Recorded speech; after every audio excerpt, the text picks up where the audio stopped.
ask Jonathan and Ian to make their way to the stage. And they're just coming over. And I know David from Dwight, I can see him walking over. And if Fatima Martin is here, Fatima, hi Fatima, how are you? Good to see you again.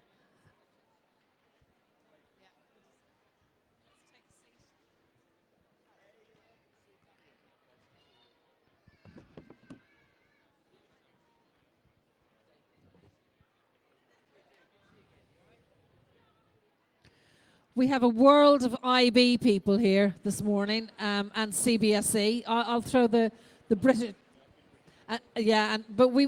I'm British curriculum and Ian has been British curriculum. So between us all, we'll try and cover all of the steps in terms of what we're doing. Every single year at this exhibition, we come together and on every day over the 2 days, one of the big questions that parents always want to ask is, which curriculum? Which curriculum should I choose for my child? And if I was to sum up what we're about to say in 20 seconds, it will be, it doesn't matter. But it still is such an important question for parents, particularly for those whose child is just starting on the journey of coming to school. My name is Fiona Cottam and I'm the principal at Heartland International School. We're a British curriculum school. If I'm going to get the panel to introduce themselves and just briefly talk about their curriculums as well, to give you an overview, and then we'll try and dig into it and delve into it a little bit deeper. So Ian, to you first. Thank you, Fiona. Hi, my name's Ian Thurston. I'm the principal at DIA Barsha. We're an IB continuum school offering the IB curriculum from the age of 3 through to 18.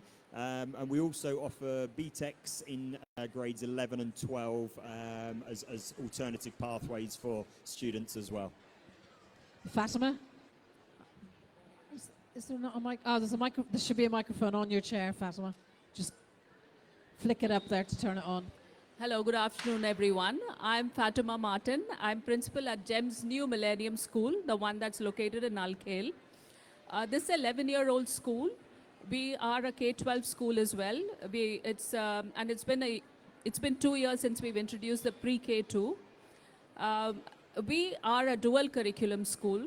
So we are affiliated to CBSE, which is the Indian National Curriculum. And in the senior school, we offer a choice of British IGCSE ASA levels. Brilliant. David, IB, Dwight, we always think American with Dwight, don't we? But it is IB through and through, isn't it? Yes. Hello, everybody. My name's David Hudson, head of school, Dwight School, Dubai. We're based in Dubai Sports City. And yes, we're not an American school, international baccalaureate school from pre-K through to grade 12. And Jonathan, American with IB, isn't it? Yes, so good morning. My name's Jonathan Cox. I am the principal at Collegiate International School. We're an American international school.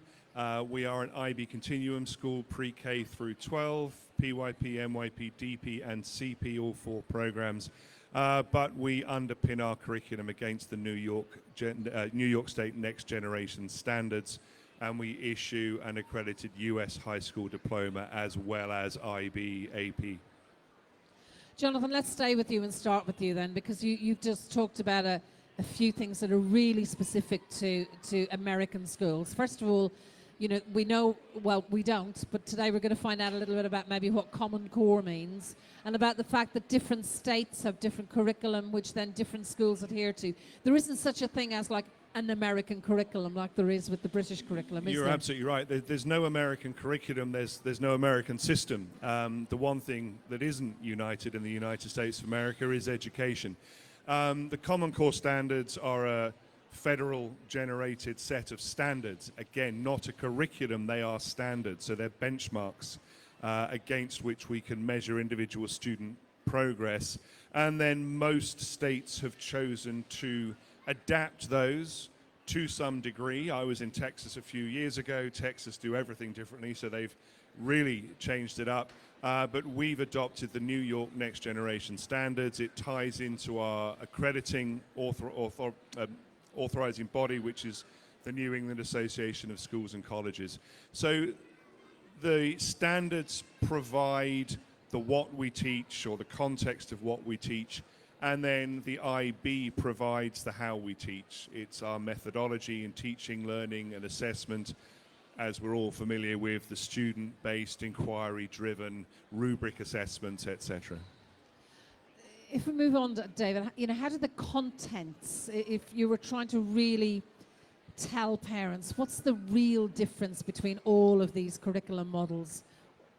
Yeah, I know it's a hard one, okay, and I didn't give him any thinking time to prepare, Well, so I'll just ramble on for a second while he just gets his head around that question. No, Apologies.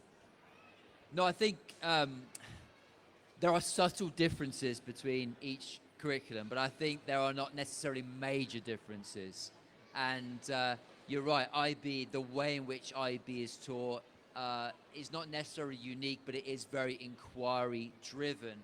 And there, as you move up, certainly to the latter end of high school, grades 11 and 12, the diploma program through the International Baccalaureate does have some very distinct features in that students will choose a subject from 6 different groups. In addition to that, there are core components such as the extended essay, theory of knowledge, which in essence is a critical thinking program, and CAS, creativity, action, service elements, because we are, of course, not just about academic rigor and qualifications, it's about preparing our students for university and life beyond university.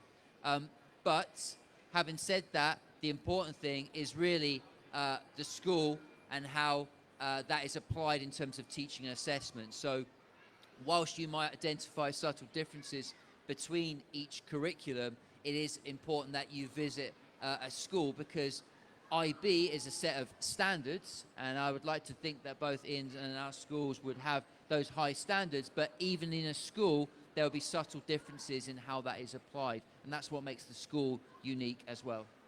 It's really interesting, the commonality there, where both speakers have talked about their curriculum's been a set of standards. CBSE, Fatima, lots of people think about lots of summative assessment, don't they? They think about a very traditional model. But yet you're a curriculum that have now integrated other curriculums into that. I mean, talk us through the CBSE and how that fits within the framework.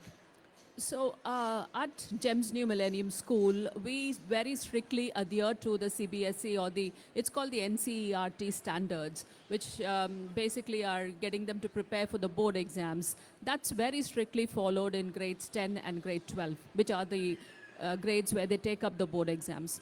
But in the rest of the grades, especially in kindergarten, for example, we follow the EYFS, both in terms of the content and the pedagogy.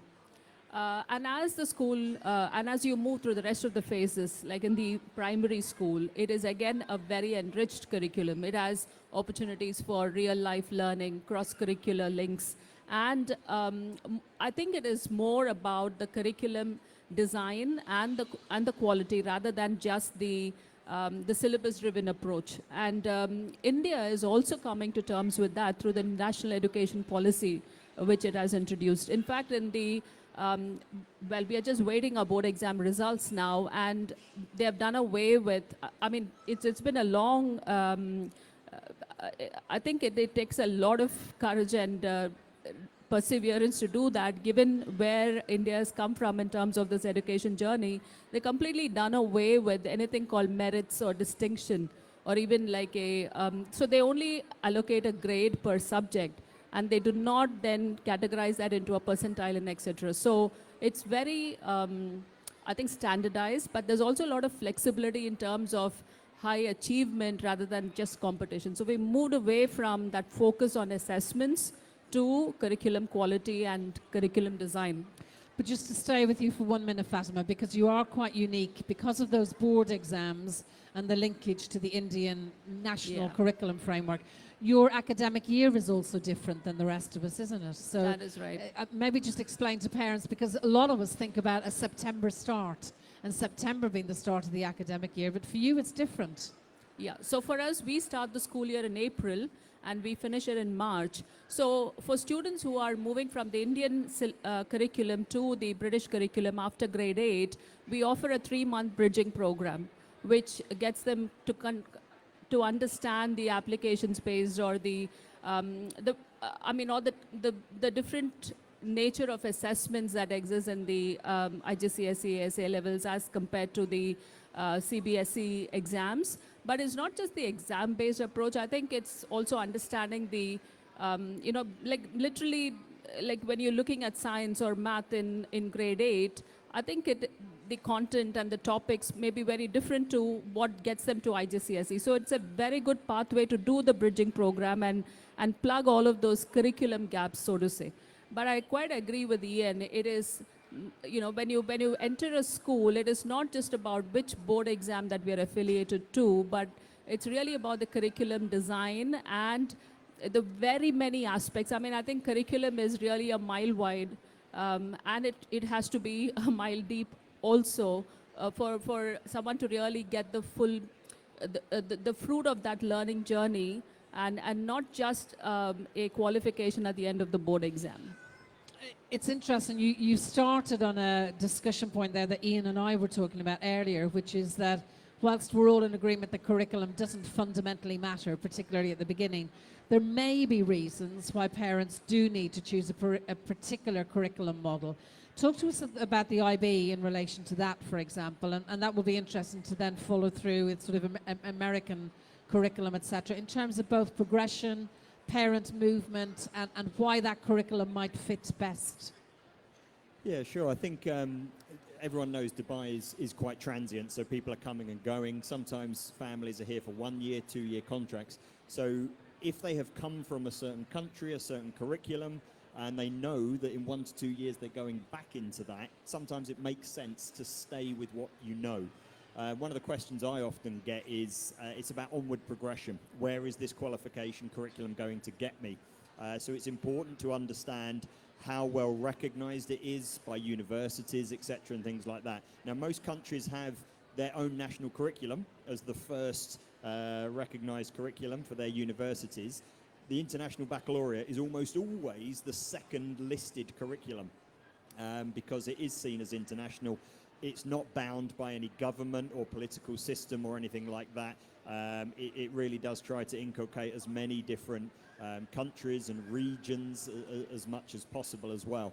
So you need to think about your family situation. Are you in Dubai for the next 10 years? In which case, I'll be honest with you, a bit controversial, curriculum probably doesn't matter too much. That shouldn't be your main driving force. If you know that you're going to be moving on after 1 or 2 years, perhaps look at where you're going to be heading, what access there is to particular curricula there, and what is recognized. So Jonathan, how does that work? I mean, do I only do American curriculum if I'm thinking of moving to the United States? Or, how transient is that as a curriculum across the globe and across different parts of the world? I think there are if you're going back into a national system, then it matters. Certainly when I was working in Texas, students did struggle coming from an IB system or a British system and trying to go into the local public sector, the ISD schools, because they weren't familiar with it, they weren't set up to take international admissions, they had one pathway, and they weren't really equipped to vary from that. If you're going to stay in the international school system, the advice I've always given to parents is, if you're faced with an international school that says, sorry, we can't take your child unless they've done X number of years in this system, or they're going to have to retake this grade to get into our system, they're putting their system above your child. And my advice at that point is turn around and find a school that puts your child first and will make accommodations. We all have sufficient flexibility within our systems to welcome any child into it. Sometimes we have to put a bit of effort into that. And my message is, if the school isn't prepared to put in the effort to accommodate your child, not the right school for your child.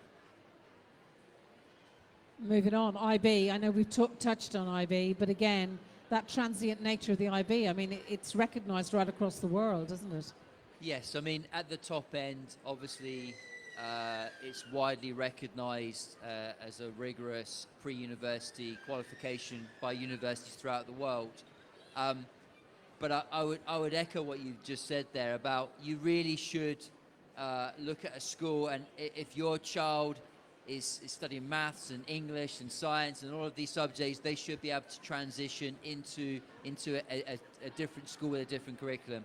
It's more about asking the question of, you know, what can your school do for my child? Is there is there any personalized learning?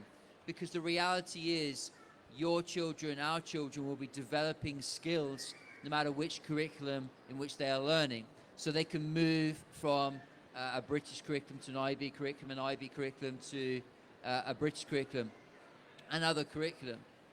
You're right, it's different if you're going back to a completely different state curriculum, but we have students at our school that would join us from a variety of different curricula, and that's absolutely fine.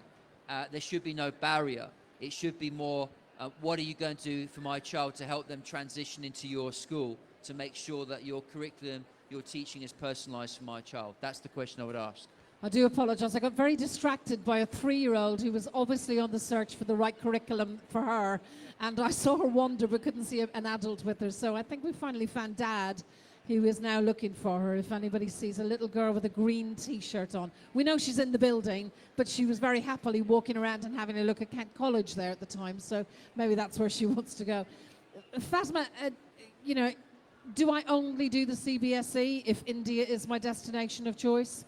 Is that the place that it's going to take me in terms of university? Is it quite unique in that way? Absolutely not. In fact, the trends that we are seeing is that we have at least 55% of our graduates who have chosen to study in the UAE this year. And that's a trend that we are seeing post-pandemic. And I think that's because of the extensive tertiary education opportunities that the UAE is offering. And we have at least 20% of our students who go to the US or UK. We've had students, in fact, gain acceptance to some of the very prestigious universities, which is maybe straightforward engineering courses like University of South California or Purdue. But like, I think, you know, the hallmark of the school, of a good school, is also how flexible we are in personalizing the curriculum for the student. So we had a student who wanted to specialize in psychology, but he is somebody who music was his passion. So, well, he had the opportunity to pursue both of these areas at school, and he got acceptance to the Berklee Institute of Music for musical psychology.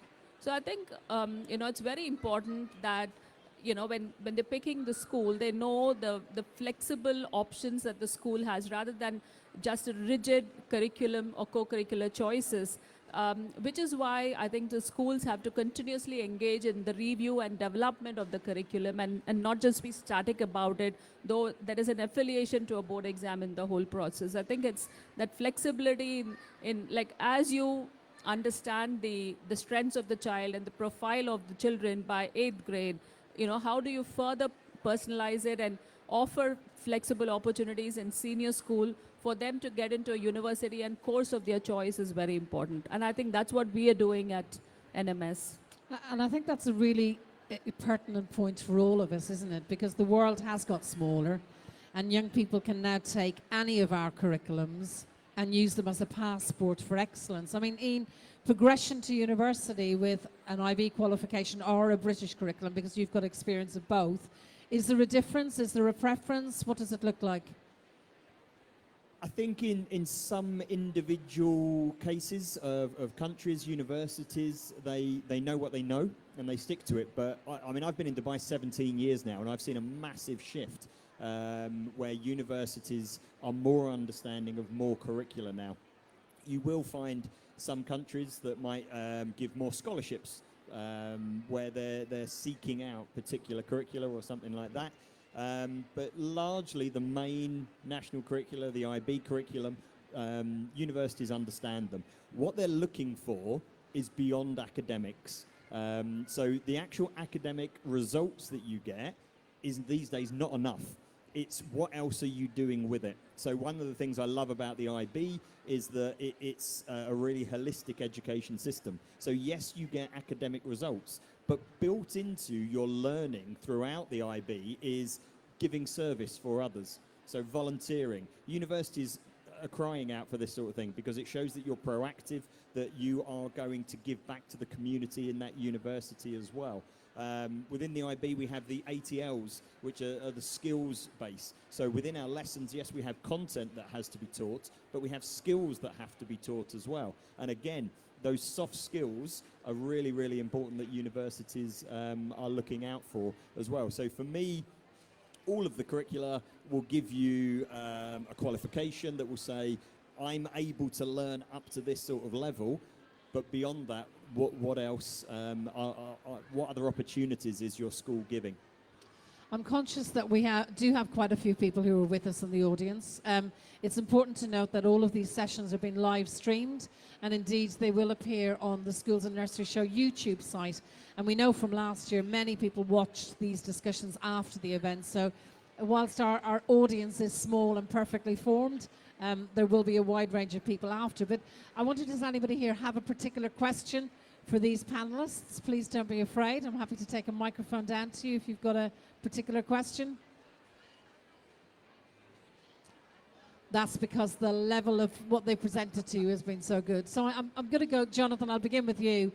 Just final thoughts on this question. Again, a parent asks, which curriculum, why, what should I do? What words of wisdom would you share with them?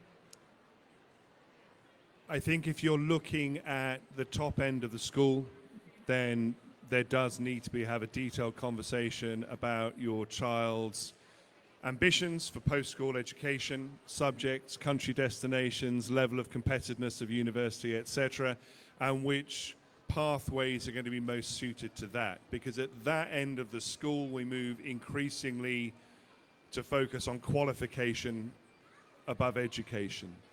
I think if you're looking, as most people here are, at the younger end of the school, I'll give you the same advice I've given to every family I've spoken to in the last 15 years in international education. You speak to a lot of schools, you'll visit a lot of campuses, we can give you all sorts of details and facts and figures and statistics about our curricula, but you as parents will get a very strong gut feel for which school is going to suit your kids, which school they're going to be happy at, which school you're going to be happy leaving them at every morning, and which school every afternoon they're going to leave smiling, because that's the big difference. I know as a parent, when my kids come home smiling, they'll talk to me about their day, what they've learned, what they're excited about. When they come home bored or miserable, they don't talk about that because they haven't engaged, they haven't learned. It's about finding the right school, and don't let curriculum be the overriding decision in making that choice. Okay, some really great thinking points for all of us there. David, anything to build on, or things that I haven't touched on that you think would be important to share with parents? Well, I was going to say the same thing, in that I don't think the curriculum would necessarily be the number one driving force for families. I think particularly children of a very young age, when you're looking at nursery age and very early into their education, it is really looking at the school and, you know, what can you do for my child? How are you going to personalize my child's learning? Is my child going to be happy and safe in this environment? So I would look very closely at the community ethos, visit the school. I would be concerned if I was being invited to visit the school after school hours. You need to see the school during the day, when the school is in action, not a staged lesson. You need to be able to be going into the corridors, into the classrooms, and have the opportunity to speak to other children and parents as well, and just get a feel for what is the sense of community, what do you like about this school, can I see myself visiting the school and my child being happy in the school. And that, at a young age, that's really, really important, as it is with all ages. And the top end of the school, I would look at the breadth of subjects that are available. So if you are very clear about that university pathway and what you want to choose, you know, is that school going to be able to meet that need rather than cut off? So if my child wants to be an architect, and of course they might change their mind, what are the steps in place to support my child's ambition of becoming an architect? What's the college careers counselling service like in that school at the top end? I think we have one question from the floor actually, Fatima, so it's quite exciting. So before I go to you, we'll just go with the one question. Thank you very much. I feel I have a sense now of the different curriculum and how they differ. My son is in year 5 at the moment in primary school, and I'm considering a change for him potentially as he goes into secondary school. My question is, okay, I understand the differences. How do I know which one my child would be more suited to? What are the kinds of markers I should be looking for, please? Ian, I'm going to begin with you on that one, so go for it. No problem. I think what I would say is your family situation. How long are you going to be here? Where are you thinking of going? And then I would say visit them all and feel them, okay? Because you will find different British curriculum schools where some will feel right, some will feel wrong. You will find some IB schools where some will feel right, some will feel wrong. I always say it's like buying a house. You go and visit lots of them and you start to find out what's important to you. I know at DIA Barsha it's lovely. I know that if you come and visit us, you will walk out with a smile on your face. The KHDA inspectors came in this year and said the positivity hits you, which is lovely. But for some people, they look at it and go, oh, it doesn't seem rigorous enough though because the children are all happy and smiley. I'm like, okay, that doesn't suit you. Look at the subjects that are on offer. I've said to people, the IB is a broad curriculum. Children are expected to learn a lot of different subjects. We see that as a positive because they then make links between their learning. For some people, they just want to focus on maths and science. And again, I'm honest where I can sometimes turn around and say, I don't think we're the right school for you if that's all you want to achieve. Ask about what does learning look like. Are they going to be listening from the teacher and just being told what to do? Are they going to be expected to think for themselves? One of the biggest questions I suppose I get from new parents is, or comments, the teacher's not helping my child. And when we investigate, we're like, no, it's not that they're not helping, but they're asking them, what can you look at? What learning have you already done? How can you research? How can you find the answer for yourself?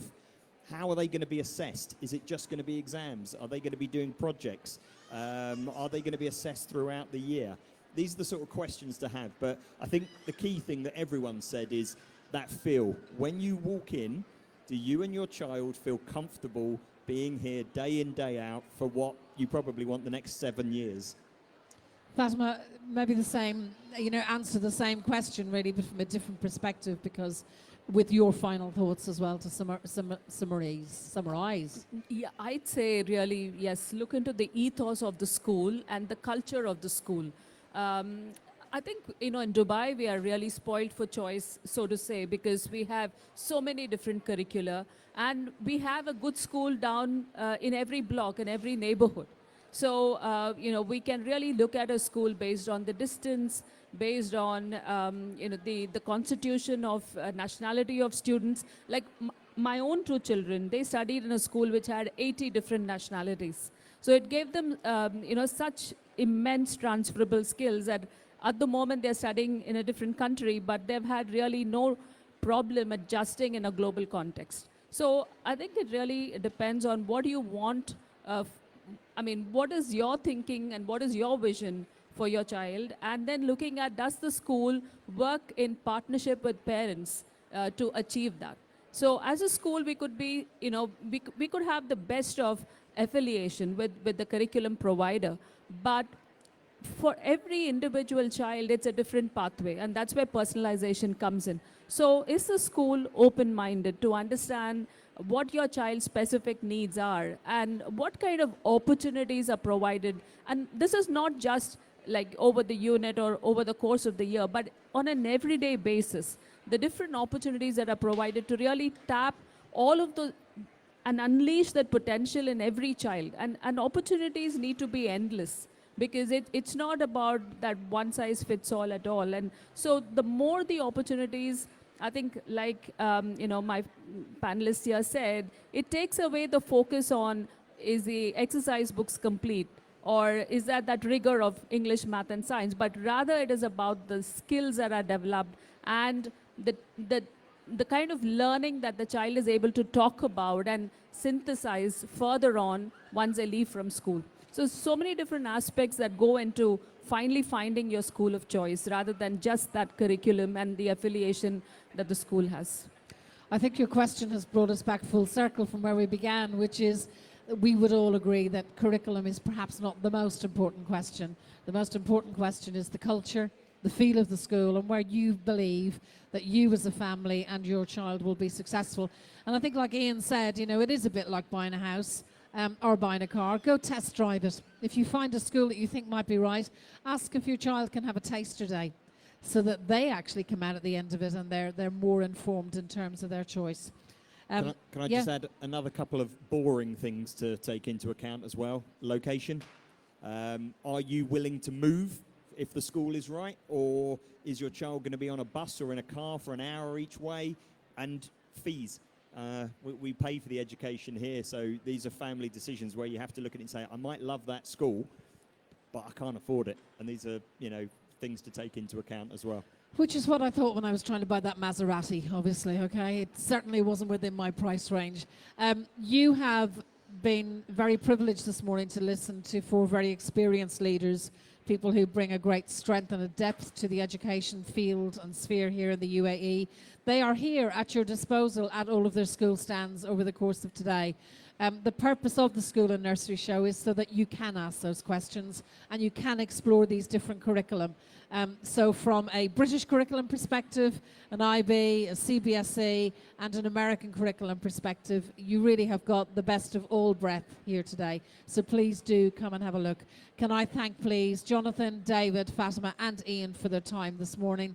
Our next session, which begins in just under 15 minutes' time, is actually about emerging models of education. You know, are the days of the traditional classroom long gone and put behind us, and what does education look like in all of our schools today? So please join us here at 1:30 for the next panel discussion this morning. And on behalf of the School and Nursery Show, thank you to my colleagues for joining us today. Thank you. Thank you.